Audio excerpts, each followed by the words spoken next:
She grew up in the most watched house in the world. She sang on the biggest stages in the country. She raised 4 sons, wrote 25 novels, and built a life that looked from the outside like the American dream made real. And yet she died alone in a Chicago care facility attached to a respirator in a city she had only just moved to. She was 83 years old. Most people who remembered her name thought of her as a footnote, the president's daughter, the one whose father threatened a music critic. There was so much more to her than that. The girl from Independence. Margaret Truman was born on February 17, 1924 in a house on Delaware Street in Independence, Missouri.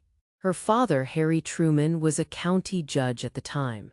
Not a prominent man, not a man whose name anyone outside of Missouri would have had particular reason to know. Her mother, Bess Wallace Truman, was reserved, proud, and deeply rooted in the particular world of small-town Missouri respectability that she would never fully leave behind, even after the world came to know her name. The Trumans lived in the house that Bess's family had built. It was a Victorian house on a quiet street, and the family who occupied it was a quiet family, not poor, not wealthy, not connected to power in any meaningful national sense. Harry played the piano. Bess kept the household in order, and Margaret, their only child, grew up at the center of a family that was, in its daily texture, unremarkable, which is to say normal, warm, anchored. She was an only child, which shaped everything. Harry Truman was, by his own admission, inclined to spoil her. He was a father who doted, who wrote her long letters, who sat at the upright piano in the family home and played while she stood beside him and sang. The warmth between them was real and thoroughly documented, and it set the emotional baseline of her life in a way she never fully outgrew. She was her father's daughter in a way that is rare even in close families. When he was happy, she understood it. When he was burdened, she felt it. When the world came for him, as it eventually enormously did, she took it personally in a way that never fully left her. Her mother was the disciplinarian of the two, more guarded, less effusive, but no less devoted in her own way. Bess Truman was a woman who had grown up understanding that privacy was a form of protection, and she raised Margaret with that same instinct. Don't let them see too much. Don't give them more than they need, keep the important things inside. It was a philosophy that served a family in small-town Missouri, and would prove both useful and limiting when the family moved onto the largest public stage in the country. In 1934, when Margaret was 10 years old, her father won election to the United States Senate. The family's life shifted immediately and permanently. Margaret now spent half the year in public school in Independence and half in Gunston Hall, a private school for girls in Washington, D.C. She was a senator's daughter, which was notable enough. She became a member of DOS, Daughters of the Senators, and began accumulating the particular social education that comes with living in the orbit of power without holding it yourself. She learned the geography of Washington, explored the Smithsonian Museum with an enthusiasm that impressed her classmates, and made friends in a city that was itself learning year by year how consequential it was becoming. She graduated from Gunston Hall in 1942 and enrolled at George Washington University studying history. She christened the battleship USS Missouri at the Brooklyn Navy Yard on January 29, 1944. Her father was by then vice president, nominated on the ticket with Franklin Roosevelt, and the ceremony carried the weight of the moment. She was 19 years old, gracious and composed in front of the cameras, already fluent in the particular performance that public life requires. By the time she was a junior at George Washington, the shape of the world was fracturing under the weight of a war that would define her generation. Her father had become vice president, and then on April 12, 1945, everything changed. Franklin Delano Roosevelt died at Warm Springs, Georgia. Harry S. Truman, county judge from Independence, Missouri, piano player, devoted father, was now the President of the United States. Margaret was 21 years old, still a student, and in a single afternoon her life became something else entirely. Inside the White House, the transition was immediate and total. There was no gradual adjustment, no slow accumulation of attention. One day, Margaret Truman was a college junior with a father who happened to be vice president. The next day, she was the only child of the most powerful man in the world, and every reporter in the country wanted to know what she looked like, what she thought, and what she planned to do with herself. The White House in 1945 was, in many ways, an institution still adjusting to the idea of having a young, unmarried daughter of the president living within its walls. Eleanor Roosevelt's children had been grown and scattered during the years Franklin had occupied the presidency. Before that, you had to go back quite a ways to find a president's only child navigating Washington's social and political landscape without the buffer of siblings or a family structure that could absorb some of the attention. Margaret was alone in a particular way. She had no brothers or sisters to share the scrutiny with. She had her parents, Harry, the president, and Bess, who deeply resented Washington and made no secret of it privately, who had not wanted this life and managed it with steely composure because she had no other choice. Margaret understood both of them. She stood between them publicly and privately as she always had. She handled the transition with a composure that surprised people who hadn't been paying close attention to who she was. She was 21, old enough to understand the stakes, young enough to still be genuinely startled by the scale of it. She muted her public commentary and made sure what she said and how she appeared was politically thoughtful. She attended the events required of her. She stood beside her parents at the ceremonies that defined those years. The end of the war in Europe, the surrender of Japan, the beginning of the post-war world that her father was being asked to shape without quite having been prepared for it. She had absorbed enough of her mother's instincts to know that the wrong word in the wrong room becomes a headline by morning. But she was not Bess. She was warmer, more social, more genuinely curious about the people she encountered. She enjoyed meeting the figures who moved through those rooms, diplomats, generals, artists, journalists. She was good at it. She was, in the particular social language of Washington, a natural. But there was one thing she would not give up. Not for the cameras, not for the political optics, not for anyone. She wanted to sing. Margaret had been taking voice lessons since she was 16, starting in Independence with a family friend named Mrs. Thomas J. Strickler. She was a collar soprano, a high, agile voice suited to the most demanding classical repertoire. She had the kind of vocal flexibility that requires years of disciplined training, and she had put in those years. She was serious about it in a way that went beyond the casual musical interest that the daughter of a piano-playing president might be expected to display. She intended to make it a career. That she was now the president's daughter complicated things in ways she understood intellectually, but could not fully protect herself from emotionally. She studied in New York with Estelle Liebling, the voice teacher of soprano Beverly Sills. A meaningful credential, a sign that the circles she was moving in musically were genuine ones. The training was serious. The ambition was real. In March 1947, she made her professional debut, a radio concert with the Detroit Symphony Orchestra broadcast nationally while her parents listened from the Little White House in Key West, Florida. The broadcast reached households across the country. That August, she made her stage debut at the Hollywood Bowl before a crowd of approximately 20,000 people. She then embarked on a national concert tour covering some 30 cities. Audiences loved her. She was warm on stage, genuinely present, and carried herself with an unaffected Midwestern ease that audiences in packed concert halls found refreshing. The reviews from this period were largely kind, sometimes genuinely complimentary, sometimes hedging in a polite direction, sometimes faintly equivocal in ways that a careful reader might notice. But the most honest observers then and later would acknowledge that there was a question underneath all of it. How much of the warmth in those reviews was for the voice? And how much was for the fact that criticizing the president's daughter carried risks that most critics simply were not eager to take on? That question would be answered definitively in December 1950, and the answer would change everything. The letter that echoed. On December 5, 1950, Margaret Truman gave a concert at Constitution Hall in Washington, D.C. It was a significant occasion. Her parents were in the audience along with British Prime Minister Clement Attlee, who was in Washington for meetings with her father about the Korean War, which had been underway for months. The hall was full of Washington figures. The applause was warm. The following morning, Washington Post music critic Paul Hume published his review. Hume was 34 years old at the time, a well-regarded music scholar who also taught at Georgetown University.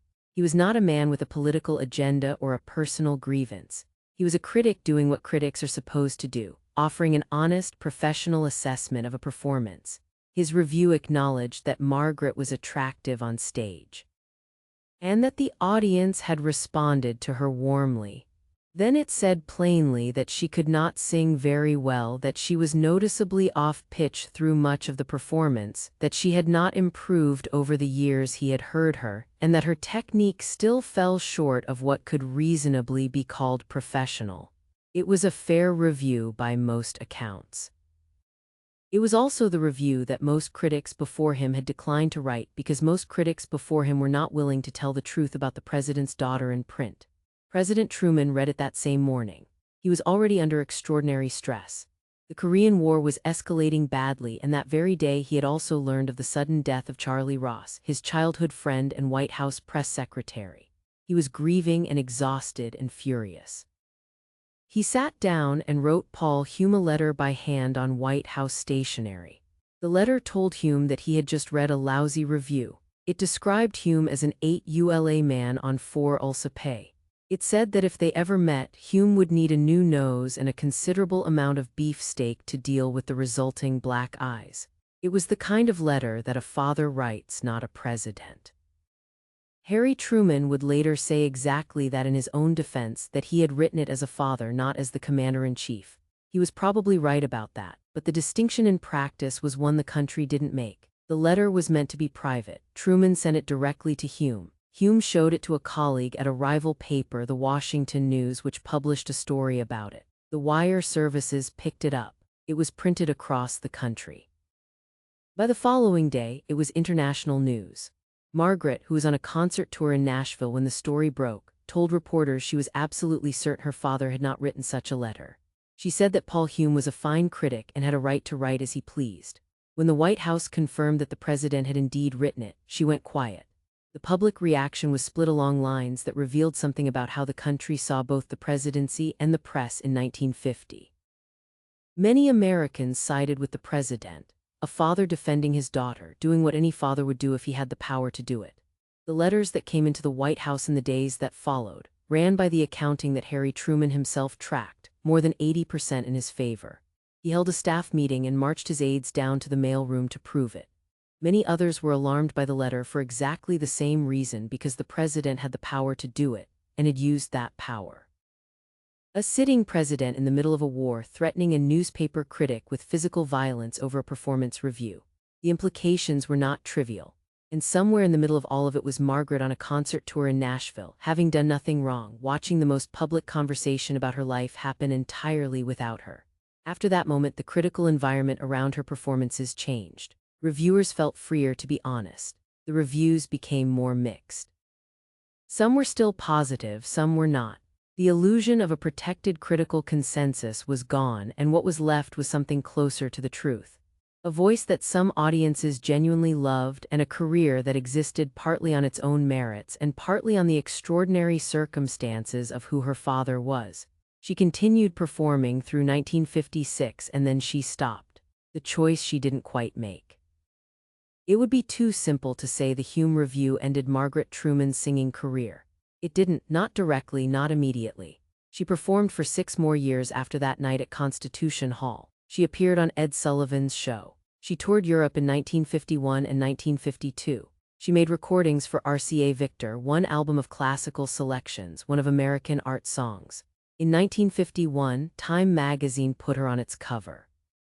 She performed on stage, radio, and television through 1956. But something had shifted underneath all of it. The question that had always been there, whether the positive reviews were for The Voice or for the father's office, had now been asked out loud by someone credible enough that the question could not be comfortably set aside again. And as Hume had predicted, subsequent critics felt freer to be honest. The reviews became genuinely mixed. Some were still positive, some were not. What had once been a largely protected critical consensus was gone. Margaret kept her own counsel on this. She did not in public speak bitterly about the review or about the critics who followed Hume's lead. She defended Hume's right to write what he believed. She carried herself through all of it with the composure her mother had taught her. But people who watched her closely noticed that something in the confidence of the enterprise had changed. When her father left the White House in January 1953, Margaret moved to New York City. She had signed a contract with NBC in 1951, and she continued working with them, appearing on radio programs, filling in for Edward R. Murrow on his television show Person in 1955, and co-hosting a daily radio program called Weekday alongside a young Mike Wallace, presenting news and interviews aimed at female audiences. The program was smart and well regarded. She was building something new, a media presence, a public voice distinct from the soprano voice, and a foothold in New York that had nothing to do with the White House or Missouri or any of it. She was in this period genuinely making herself. In 1955, she met Clifton Daniel. He was working for the New York Times as an assistant to the foreign news editor, a man of considerable professional standing and polish, a North Carolinian who had made himself into an international correspondent and would eventually become the paper's managing editor. They moved in the same social orbit, were introduced through mutual acquaintances, and by early 1956 they were engaged. They married on April 21, 1956 at Trinity Episcopal Church in Independence, Missouri, back in the town she had come from in the state that had always been the fixed point of her family's identity. It was a large public wedding.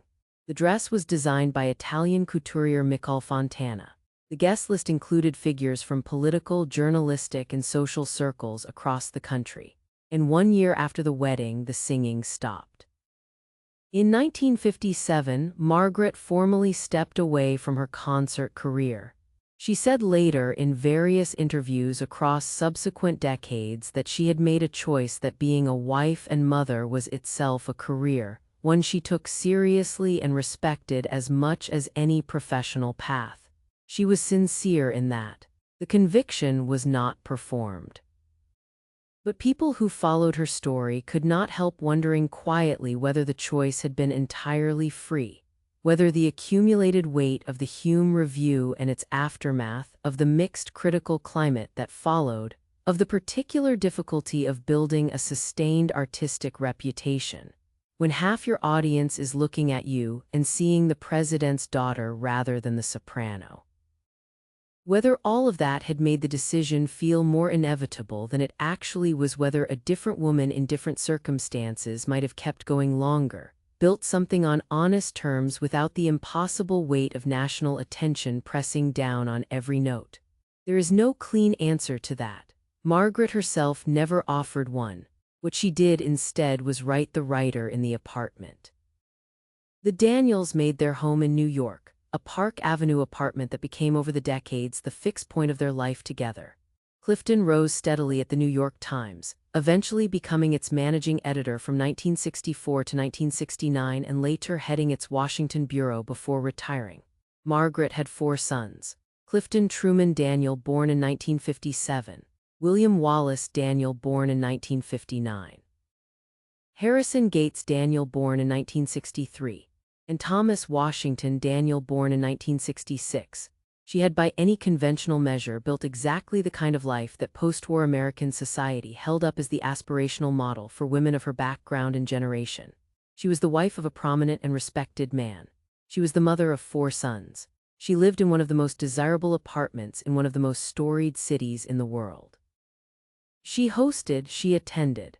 She was, as the accounts describe her, a genuine New York socialite, someone who knew how to be in a room, who was valued in social settings for her warmth and her sharpness, and the particular quality of someone who had seen history from the inside and retained the clarity to speak about it without pretension.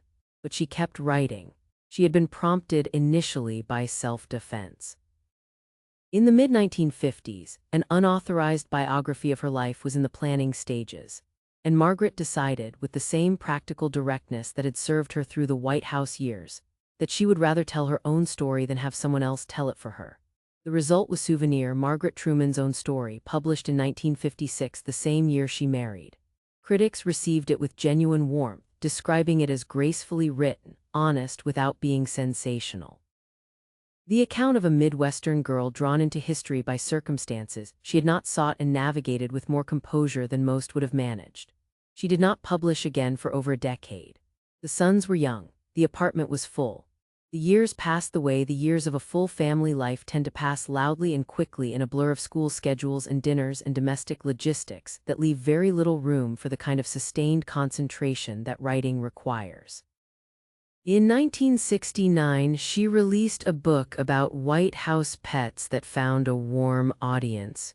It was slight compared to what would come next, but it reminded people that she was still there, still thinking, still working, still finding angles on the world she had grown up in.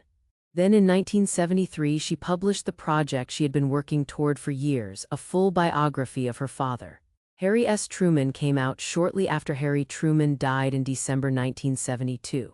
The book was critically acclaimed. Reviewers praised its intimacy, its access to the private man behind the public presidency, the particular quality of a portrait that only a daughter who had loved her father unreservedly could have produced. It became a bestseller. It was by most assessments a genuinely good book, not simply an act of filial devotion but a substantive contribution to the historical record of a presidency. She was 48 years old when it came out.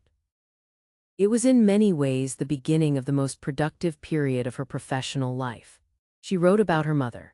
Next, Bess W. Truman published in 1986, a rare and deeply researched biography of a woman who had spent her public life deliberately maintaining as low a profile as possible, who had resisted Washington throughout, and who left behind fewer traces than almost any other First Lady of the 20th century.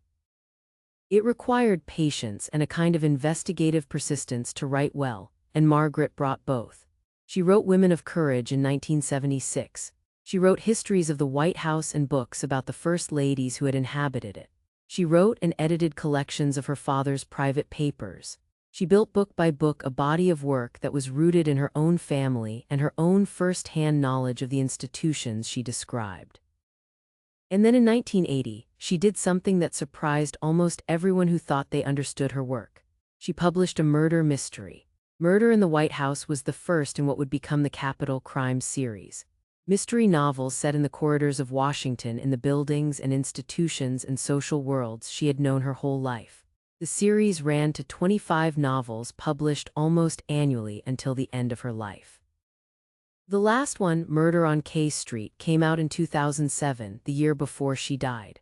Her son Clifton once joked that his mother seemed to have a deeply negative opinion of almost everyone in Washington, and that the murder mysteries were how she managed it, killing them off one by one in fiction. It was the kind of joke that the Trumans made, wry, plain-spoken, and carrying more truth than it let on. The series was commercially successful, genuinely popular with readers, and won her an audience that had nothing to do with her father or the White House or the singing career. It was hers fully and finally, whatever questions had attached to her earlier work. Is she a real soprano or the president's daughter? Is this a real biography or an act of loyalty? The mysteries stripped all of that away. Nobody read Murder at the CIA because of Harry Truman. She had found somewhere in her 50s and 60s the work that was entirely her own. And then the losses began. The year everything broke. The year 2000 arrived the way the worst years do, without warning that it was going to be the kind that rearranges everything. On February 21, 2000, Clifton Daniel died at their Park Avenue apartment. He was 87 years old. He had suffered a stroke, his heart having been weakening for some time. They had been married for 44 years. He had been the stable architecture of her adult life, the managing editor who rose to lead one of the most important newspapers in the world, the man who had watched her turn to fiction and told her with evident pride to stick to what she knew. The man who had shared the Park Avenue apartment through the writing of 20-some mystery novels, through the biographies of her parents, through the raising of 4 sons and the watching of grandchildren arrive. 44 years. In a life that had been so publicly and persistently scrutinized, the marriage was one of the things that had remained genuinely private, not because they hid it, but because it was stable, and stability in the tabloid arithmetic of American public life generates very little material. She was 75 years old when he died. She had her sons. She had her work. She had the apartment. And then 6 months later, on September 4, 2000, her son William Wallace Daniel was struck by a taxi cab on Park Avenue just outside her building and died from his injuries 2 days after the accident. William was 41 years old. He was the second of her 4 sons, a psychiatric social worker and researcher at the New York State Psychiatric Institute at Columbia University, where he worked on reducing risk factors for serious mental illness. He was crossing Park Avenue at East 76th Street at 2:40 in the morning when the cab traveling north struck him. He was taken to New York Hospital. He died there on September 4, 2000. The accident happened a few feet from the building where his mother lived. William had spent his professional life helping people who were suffering in ways most people preferred not to look at directly. He had just lived through his father's death. He was 41 years old. His eldest brother, Clifton, told a reporter that their mother was devastated, that the 2 losses arriving within 6 months of each other were almost beyond bearing. But he said she had her chin up. That phrase, "she had her chin up," was the kind of thing the Trumans said about each other. It was Bess's daughter's grief being described in Bess's language. Keep the important things inside, don't let them see too much. The chin stays up not because the weight isn't crushing, but because that is what people in this family do when the weight gets heavy. Margaret kept writing. In the months and years that followed, she published more mystery novels. She kept up her involvement with the Heiress Truman Library. She answered correspondence. She remained to the outside world recognizably herself, active, engaged, present. But the Park Avenue apartment was a different place now. The man she had shared it with for 44 years was gone. One of the 4 sons she had raised in it was gone. The particular fullness of a life built over decades, the dinners, the editorial conversations, the grandchildren visiting, the steady daily presence of a long marriage, had contracted into something smaller and quieter and much harder to fill.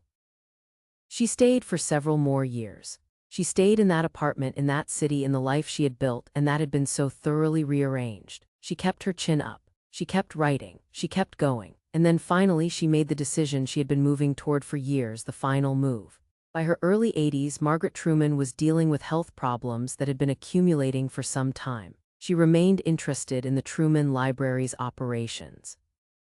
The library's director noted in 2008 that she had been unable to visit in recent years due to her health, but had stayed actively engaged with its work by other means, making her wishes known from the distance that her condition now required.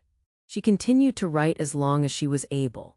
Her last mystery novel, Murder on K Street, was published in 2007, the year before she died. In May 2007, she made plans to move from New York to Chicago, where her eldest son, Clifton, lived. This was not a small decision. She had lived at the Park Avenue address for 41 years, nearly half her life and all of the life that had mattered most to her as a private person.